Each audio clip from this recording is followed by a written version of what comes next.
नीतीश कुमार कल तक हमको गाली देते थे कि ओवैसी बी टीम है। अब नीतीश कुमार को शर्म नहीं आती उसी जगह पर जाकर बैठने के लिए जहां पर हम पर इल्ज़ाम लगाते थे। अब हम तेजस्वी यादव से पूछना चाह रहे हैं कि बताओ कैसा लग रहा है आपको। अभी आपने हमारे 4 एमएलएस को तोड़ा था, अब आपको कुछ दर्द हो रहा है सीने में, तकलीफ हो रही है आपको अपने भेजे में। नीतीश कुमार को लगता है कि मैं जब तक जिंदा रहूं मुख्यमंत्री रहूं। नीतीश कुमार को, तेजस्वी यादव को और देश के वजीर आजम नरेंद्र मोदी को, तीनों को बिहार की जनता से माफी चाहनी चाहिए। और तीनों पार्टीज ने मिलकर बिहार की जनता को जो बातें की हैं और जो वादे किए थे और अपनी पॉलिटिकल आइडियोलॉजी की बात की थी, उन सब तीनों ने मिलकर बिहार की जनता को एक बहुत बड़ा धोखा दिया है।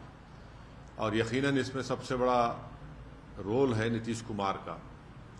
नीतीश कुमार कल तक हमको गाली देते थे कि ओवैसी बी टीम है।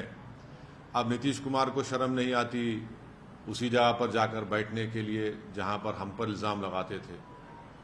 और नीतीश कुमार ने पॉलिटिकल अपॉर्चुनिज्म कहना तो अंडरस्टेटमेंट होगा, उन्होंने हर चीज़ का रिकॉर्ड तोड़ दिया है और कोई उनकी बात का न एतबार है न भरोसा है। मैं शुरू से कह रहा था कि नीतीश कुमार फिर से बीजेपी में जाएंगे, मगर लोग हमारी बात को यकीन नहीं कर रहे थे। अब हम तेजस्वी यादव से पूछना चाह रहे हैं कि बताओ कैसा लग रहा है आपको। अभी आपने हमारे 4 एमएलएस को तोड़ा था, अब आपको कुछ दर्द हो रहा है सीने में, तकलीफ हो रही है आपको अपने भेजे में।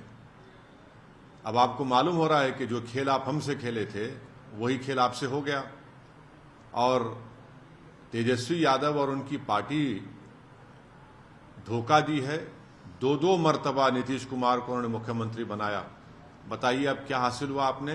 बीजेपी को आपने सत्ता दे दी। नीतीश कुमार तो सिर्फ अभी तो नाम के मुख्यमंत्री रहेंगे, हुकूमत चलेगी बिहार में आरएसएस की और नरेंद्र मोदी की। हम तो यही चीज को रोकना चाह रहे थे, एमआईएम पार्टी इसी को रोक रही थी। और जब हमारे सीमांचल की जनता ने एमआईएम के 5 विधायक को कामयाब किया तो हमने तो जब उनके स्पीकर के इलेक्शन में तायद की थी गठबंधन के।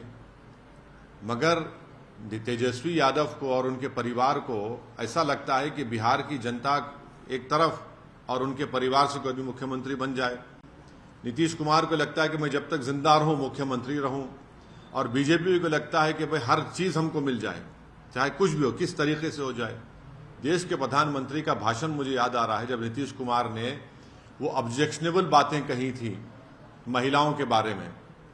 देश के प्रधानमंत्री ने कहा था क्या गंदगी फैला रहे हैं, और देश के प्रधानमंत्री ने महिलाओं से वादा किया था कि मैं आपको इन लोगों से बचाऊंगा। अब देश के प्रधानमंत्री खुद नीतीश कुमार को बाजू बिठाकर चाय पिला रहे हैं। तो इसका टोटल ये है कि बिहार की जनता का एक बहुत बड़ा नुकसान और धोखा उनको दिया जा रहा है। बिहार में डेवलपमेंट रुक चुका है, अफसरशाही बढ़ चुकी है, और हम तो शुरू से सीमांचल की लड़ाई लड़ते आए, लड़ते रहेंगे।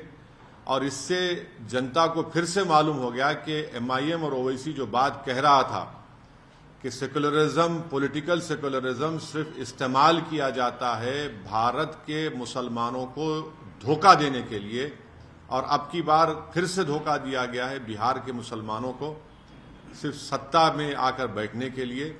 मैं उम्मीद करता हूं कि न सिर्फ बिहार बल्कि पूरे देश के जो अल्पसंख्यक समाज, मुसलमान और जो हमारे सेकुलर जहन रखने वाले हिंदू, ओबीसी और दलित भाई हैं, वो देखेंगे इन चीजों को कि कैसे सेकुलरिज्म के नाम पर चुनाव में तो वोट लिया जाता है और उसके बाद फिर आपकी वोट को ले जाकर आरएसएस और मोदी के झोली में रख दिया जाता है। तो उम्मीद करते हैं कि वो इससे एक इसका नोट लेंगे और उन पार्टीज का साथ देंगे जो आपकी पॉलिटिकल लीडरशिप को डेवलप करना चाहती है।